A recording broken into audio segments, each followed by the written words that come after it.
Hey y'all. So I'm in Second Corinthians chapter 4 verses 8 through 10. It's what I'm going to read.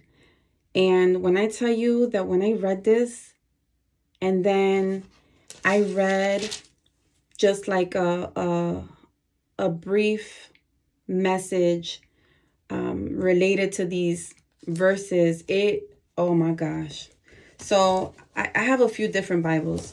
The Bible that I'm going to be reading from is from this one.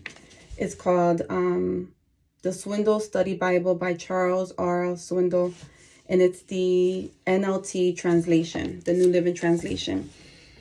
And so I was courageous enough to post my videos on YouTube, and listen, I just I don't know.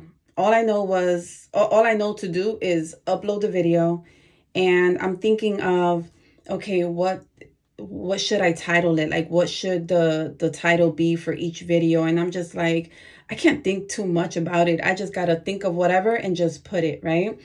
And honestly, I wish I could tell you how I came across.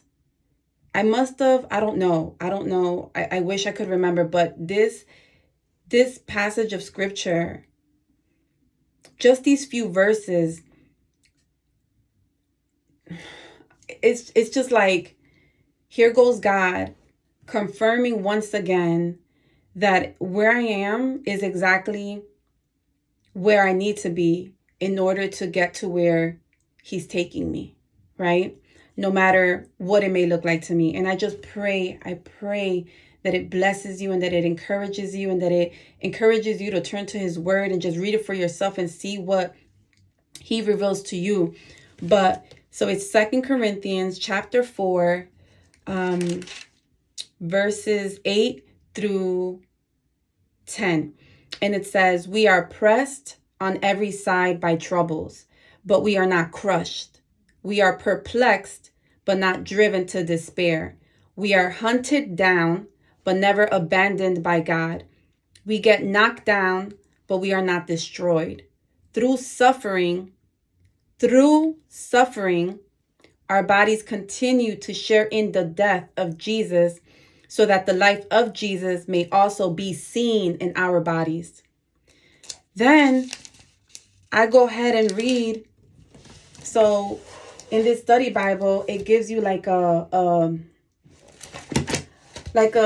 explanation, or their revelation or understanding of this scripture.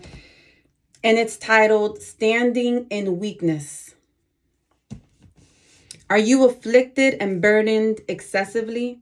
Are you under some deep pressure, almost to the point of despairing of life itself? Then, like Paul, you are at a place where you need to trust God and God alone. That's the perfect place to be. Thank God that you're here. Why? The Lord is here to minister to you. We each have our own lists of trials and limitations like Paul. I imagine, though, that for most of us, shipwreck is not one of them. But we do have impossible situations in our lives, and truth be told, we are too weak to handle any of them. The best thing we can do is acknowledge our weaknesses. I'm often near tears. I'm frequently discouraged. There's hardly a week that passes in which I don't slump into some kind of, thankfully, temporary depression. I know what it feels like. Some nights I don't get enough sleep. Some nights I worry myself half sick. You too? Well, then it is about time that we face the music. We are exactly where the Lord has planned for us to be, because this is where his strength will go to work in us. We don't like it when life's battles are real. We prefer make-believe battles. We don't like cancer. We resent disabilities. Crippling accidents are enemies. Migraine headaches, no thank you. Do you know what we want? We want to ride in Disneyland. We want to sit on little boats that never sink, gliding along smooth water between cannons that sound real but actually just belch out smoke and phony fire. We want battles that don't mess up our hair. We want to keep looking strong and adequate and full of the right answers. But really, we're armchair warriors. We're rhinestone cowboys. We don't want blood and guts fighting, and we certainly don't want anything involving the word terminal. After all, we're supposed to have long lives, right? But wait, says who?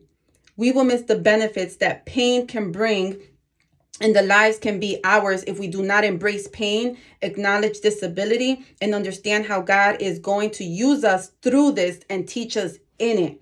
May I remind every one of us today that God is not almost sovereign. What a strange pairing of terms. It's like saying someone's almost alive. God isn't sitting still because he wants to watch us squirm. He is the God who loves us enough not to hide from us harsh realities. If only we will learn. After all, it is in this manner, through suffering, that we can enter into a level of relationship with Jesus that we will not otherwise know. When we feel crushed and confused and misunderstood and beaten down, we often wonder how we can get back to where we were and what we had. Instead, we should ask, Lord, how would your son respond? Because God is great, we can stand before him in our weakness and not try to impress him or others. He will give us the strength we will not otherwise have.